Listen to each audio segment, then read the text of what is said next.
Hello, hello. Happy Tuesday, you guys.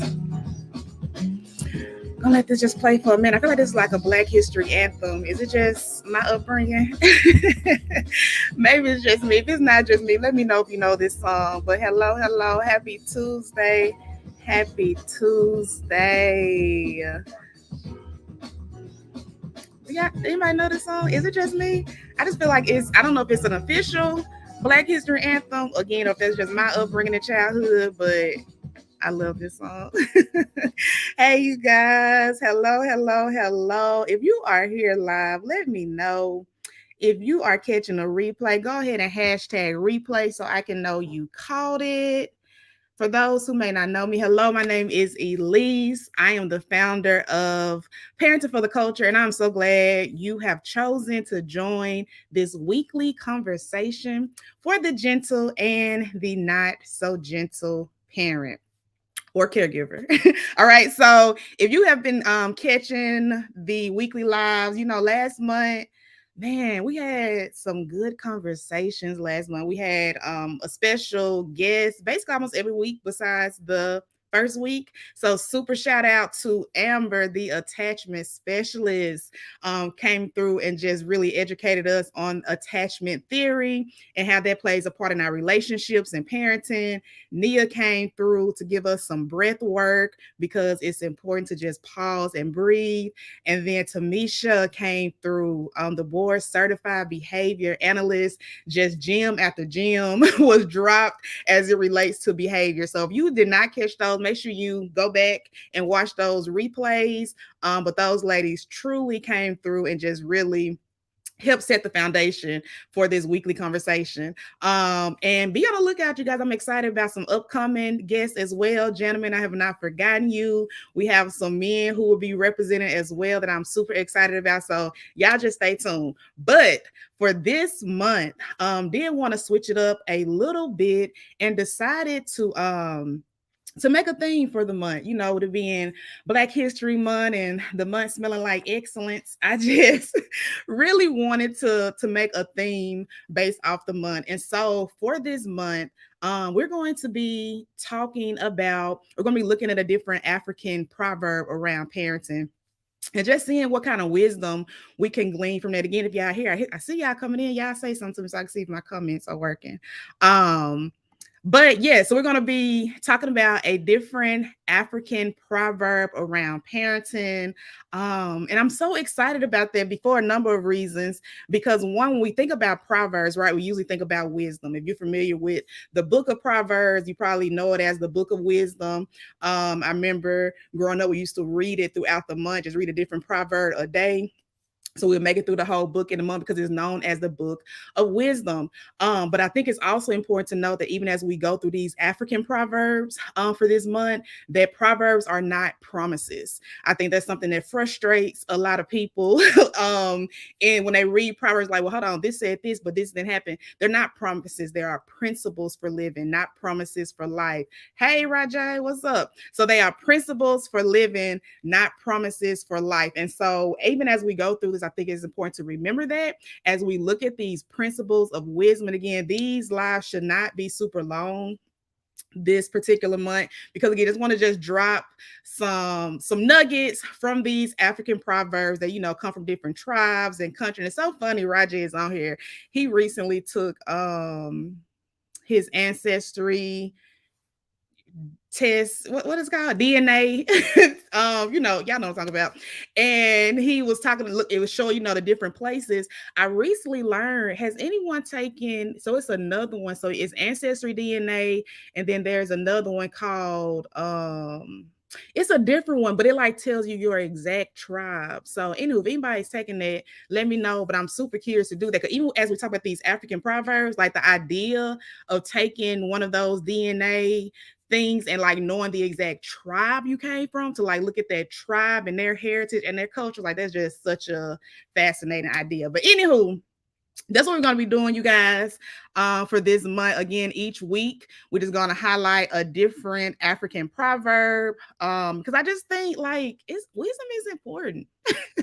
Wisdom is important. Like, we need it in life, but we especially need it for parenting. And the beautiful thing about wisdom is that it is no respecter of persons, meaning anybody can get some, right? It doesn't even have to be, it doesn't discriminate against age. And that's the beautiful thing about it. And the thing about wisdom, it is not knowing a lot of stuff. Right? A lot of people know a lot of stuff. Wisdom is not what we know, it's what we apply. And so the goal of our time will be to, again, highlight an African proverb, just kind of look at what can we learn from it, and then how can we apply this to our parenting journey, okay? Because again, wisdom is that application piece. So we are going to jump right in with the one for this week. And again, ain't nobody said hello but Rajay. I see y'all here, but I can't see you here unless you say so. So, so y'all say something so I know you are here, so I know who's here. If you're able. But for today, we're gonna jump right in. Today's African proverb is, and it's so interesting because this one actually, it may sound familiar because it has a twist that is taken from an actual proverb in the Bible. But this African proverb says, "Train up a child the way he should go, and make sure you also go the same way." Ouch, right? Train up a child the way he should go, and make sure you also go the same way. Again, this one is really straight to the point, to be honest. But it's so important, and it's so easy not to do. It honestly is. It is so easy not to do. And so when we look at this, train up a child the way he should go, and make sure you go the same way. Again, it sounds very familiar. There's a scripture, Proverbs 22:6, that says something similar, but not quite. And that's a whole nother conversation that'll turn into a whole Bible study. But if we focus on this African proverb, I'm gonna read it one more time. Train up a child the way he should go, and make sure you go the same way. So this is super important, as we know, like I said, for obvious reasons. But hey, cousin, but for obvious reasons, super important. But I think it's so important that we talk about this because, again, it's so easy not to do as well. And so when we're talking about training up a child, we're talking about teaching a child, guiding the child, directing the child, right? Instructing the child. But when we train them up, it is so easy to not go that same way. And if you have listened to any of these lives or you have followed me for any amount of time, you know, one of my favorite quotes is that kids are really good. I'm sorry, kids have never been really good at listening to their elders, but they have never failed to imitate them. And that is so true. And so again, I'm very intentional about like that whole phrase, do as I say, not as I do. Like, no, that's not how kids learn. And even when we think about good leadership, if you're here, I'm curious to know, like, what are some words you will use to describe a good leader? If you're here, if you can type that in the chat, even if you're catching a replay, type that in the chat. What are some words you will use to describe a good leader? Any words you would use. I'm gonna wait a couple of seconds because I see y'all here. What are some words you would use to describe a good leader? Present, yes. What else? Accountable. What are some words you would use to describe a good leader? Those are two really good ones, Alicia. Present, accountable, thoughtful. Yes, right. And here's the thing, I think we sometimes forget that we are the leaders. I mean, we don't forget it because like we be on a power trip, but we forget those leadership qualities that we look for with people we follow, right? And so another one came through, available. And so I asked that because when we're talking about training a child up in the way they should go, and make sure they go that way also, when we think about us and our day-to-day lives, and that could be anybody we follow, whether that is a boss or a mentor or a pastor, whoever, anyone we follow, we look for certain traits to make sure they're practicing what they're preaching. But for some reason, we feel like that doesn't apply to us as in our parenting. And it's like, no, our kids are also looking to us and make sure we are practicing the things that we're teaching. And what that does is it unconsciously really takes away some of our influence from them when they see us doing something different than the things we're telling them to do. And so that's why this proverb, this African proverb, is so important and so powerful, because it's reminding us that we're not just the leaders. Because again, think about how we feel when people are trying to tell us to do something and we like, but what you doing? Why you not doing the same thing? And so, again, a huge part of gentle parents is this reminder that we're not raising just little people. We're raising humans with feelings, with emotions, with insight, with understanding. And just like we want to be seen as humans with feelings, with emotions, with insight, we want people above us to understand us, there is no different as we are leading them. And so when we talk about training the child the way he should go and make sure we go that way also, it is a reminder. One of the words that Alicia said about good leadership, she said accountability.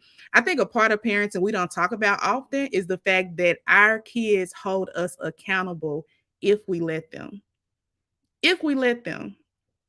A lot of times we like to not allow them to do that because we feel like we're the adult and they're the child. But if we allow them to, parenting is one of the highest forms of accountability if we simply let our kids hold us accountable. And so I definitely agree with that word, Alicia. And I think really that's what parenting is, again, if we allow them to. And so I want us, again, I'm telling you guys, this month, as we hit on these proverbs, not going to be on here super long, just something to think about and something to consider applying. Because again, wisdom is not knowing a whole lot of stuff. It is it's applying what we know. That sets it apart from knowledge and knowing, from wisdom to applying it. And so when we think about making sure we're going the same way also as we train our kids and go the same way, I want you to just to consider, and if you want to share it in the chat, you are more than welcome. I would love to see some of those. But I want you to consider, what are the things that, if you were to ask your kids, like, what are the things that you are most on top of them about? Like, what are the things that you are working to instill in them? What are the things you push them to practice and to do and to model? If you just took the top 3 things, you could just think about it, what are those top 3 things that you often preach or push your kids towards? And once you get those top 3 things, consider, how do you model those 3 things? And that could be anything, you guys. I'm even thinking this morning, for example, so getting the kids ready for school, and my husband both moving, getting them ready. And our son, for whatever reason, he wanted me to brush his hair. So Cart, my husband, he had to brush, he was brushing his hair. He wanted mommy to brush his hair. So mommy, I want you to brush my hair. I'm like, okay. But I was already doing something, y'all. I like, your daddy, he got it. Let him brush your hair, son. So anywho, but it just wasn't going well. So I walked over. I continued to do what I was doing though. And I just stood over him to make him believe that I was brushing his hair, right? Even though his dad was the one still brushing his hair. And so we talking to each other, making him believe that I'm the one brushing his hair. It seems so simple, right? And I'm trying to get something done. So we finished that. Y'all already know, if you know our family makeup, you know who was watching and who had something to say. But our oldest daughter was paying attention. She said, yeah, that's not right. We like, what? Kid you not, yeah, Cart is the witness. She was like, that's not right. Y'all just told a story to him. Mommy, you was not brushing his hair, and you stood there making him believe you was brushing his hair, and that's not what was happening.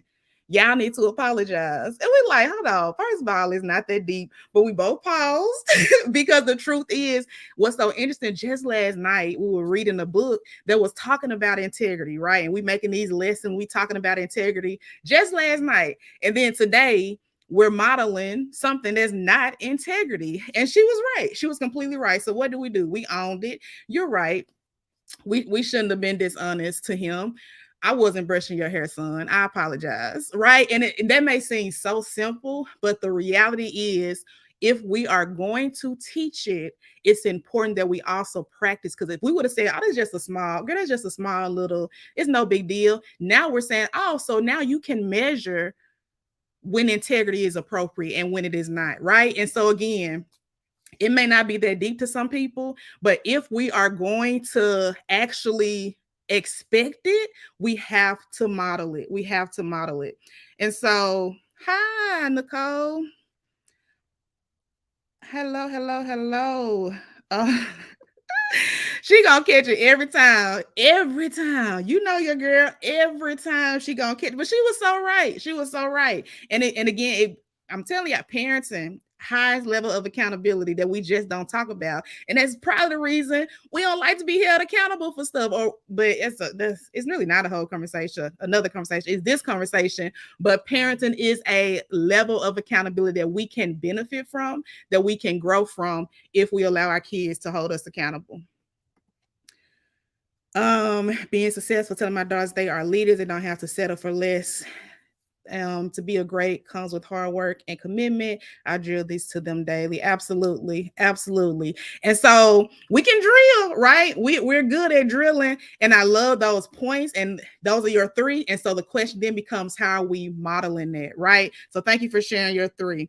We have to model it. Absolutely right. And so again, so with those three things that you came up with, those things that you keep in front of your kids, those things that you think are important that you're trying to instill in them, I just want you to take some time today or sometime this week to just ask yourself, how am I modeling those things? Just like our daughter called us out this morning with our lack of integrity. I just want to just take a moment to yourself to be honest. How are you modeling the three things you expect? And I'm telling you, we'll be surprised at the things we kind of sweep under the rug and see it as okay, when it's to them,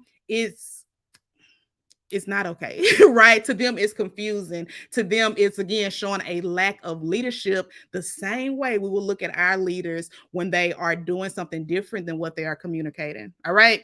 And so that's something I want you guys to consider for this week. Identify those three things and just kind of again evaluate, how are you modeling those three things?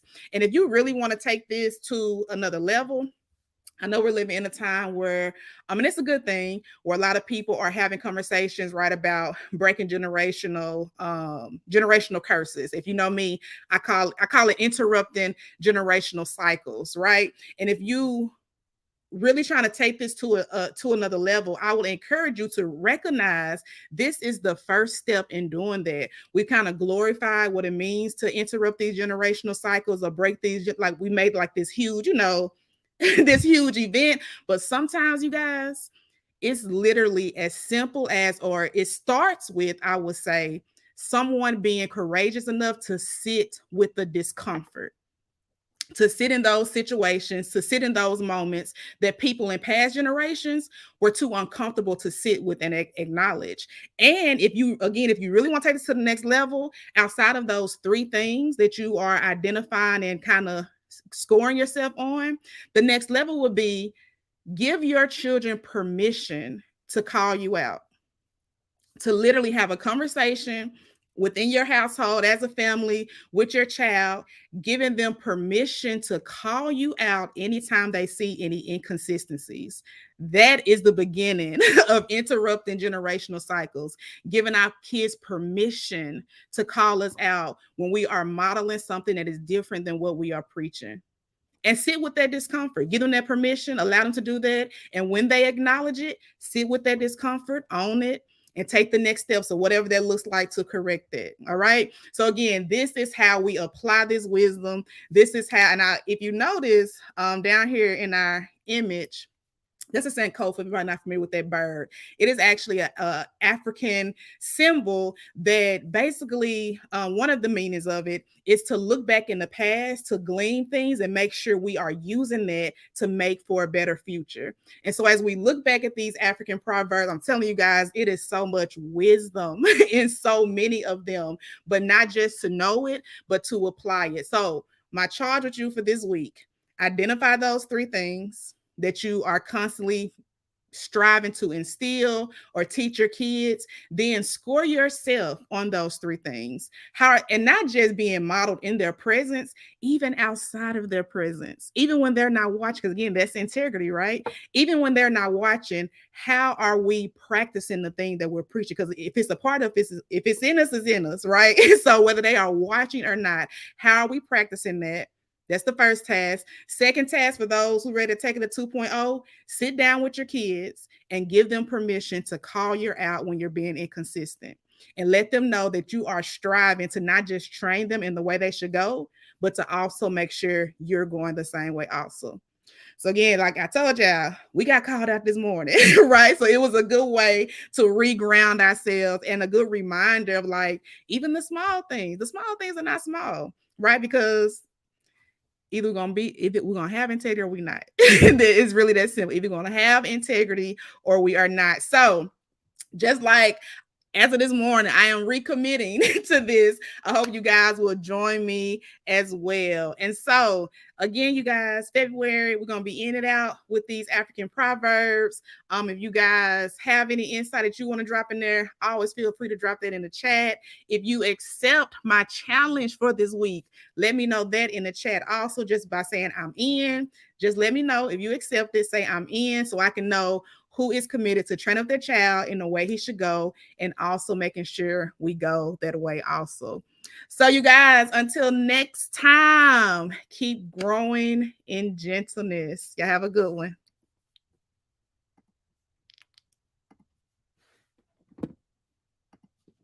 Uh-oh, y'all can see me a little longer. Well, since I'm here, let me put this up real quick. I just saw somebody say they in. Hold on. Come on, y'all better be in. My computer won't let me in, but y'all better be in. All right, y'all let me know how they go. Until next time, you guys, keep growing in gentleness. Y'all have a good one.